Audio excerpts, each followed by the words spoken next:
For generations, the script for a successful life was simple and universally accepted.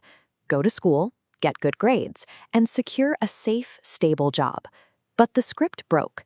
Today, some of the most highly educated professionals on the planet are the ones drowning the deepest in debt, working longer hours just to keep their heads above water while pensions dry up.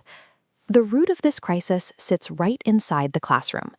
The traditional school system is expertly designed to teach us how to work for money, but it deliberately omits teaching us how money itself actually works.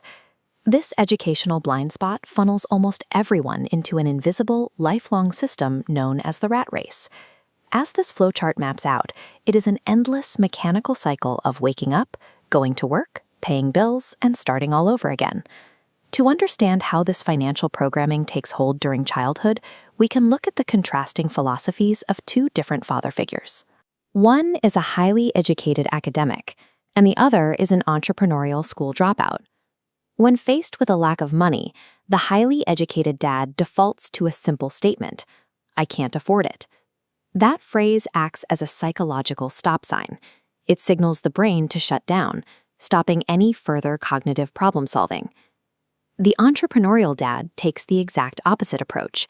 He asks a question: "How can I afford it?" By simply rephrasing the problem, the brain is forced to boot up, acting as a powerful computational engine searching for a solution. One mindset is a passive surrender to your current circumstances. The other is an active, deliberate exercise required to build real financial intelligence. This difference in mindset played out in the real world in Hawaii back in 1956. A 9-year-old boy approached his entrepreneurial dad with a direct question.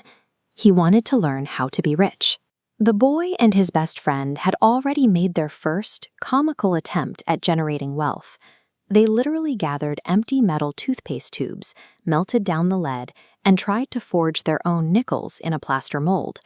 After shutting down the counterfeit coin operation, the entrepreneurial dad made a choice. Instead of giving the boys a classroom lecture about wealth, he decided to force them into a harsh, real-world simulation.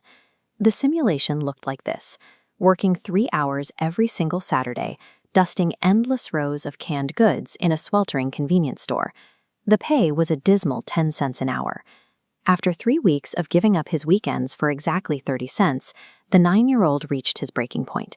He was angry, exhausted, and ready to either demand a raise or quit entirely.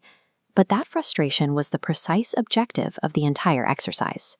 The boy's anger perfectly mirrored the psychological state of the adult middle class, people who spend their lives feeling perpetually underpaid and overworked. The dad used this anger to deconstruct the rat race into its core emotional components. This data flow model shows the first driver of the loop: fear.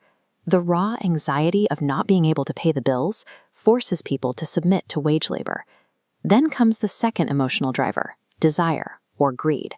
The moment the paycheck arrives, the desire for material comforts takes over. The cash in hand triggers an immediate urge to spend. This spending rapidly drains the income.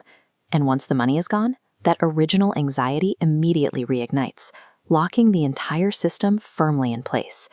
To test if the boys understood this trap, the dad offered to raise their pay. He tempted them with $1 an hour, and then $2. Finally, he offered a massive $5 an hour, an absolute fortune for a child in 1956. Almost everyone has a price because they allow these emotional reactions to override their logic. They falsely believe a higher salary will cure their fear. In reality, more money usually just funds a much more expensive rat race. Sitting in silence, the boys realized that accepting the $5 an hour would not grant them freedom. It would simply make them highly paid slaves to their own emotions. So they made a radical choice. They agreed to go back to dusting the cans, but this time they would work for absolutely zero pay. They purposely severed their emotional addiction to the paycheck. This brings us to the central, defining rule that separates the economic classes. The poor and the middle class work for money. The rich do not work for money. Instead, they engineer systems and acquire assets that make money work for them. Escaping the rat race cannot be achieved by running faster on the wheel or by begging for a raise. It requires upgrading your financial intelligence and using cold logic, not emotion, to build wealth that exists entirely independent of your physical labor.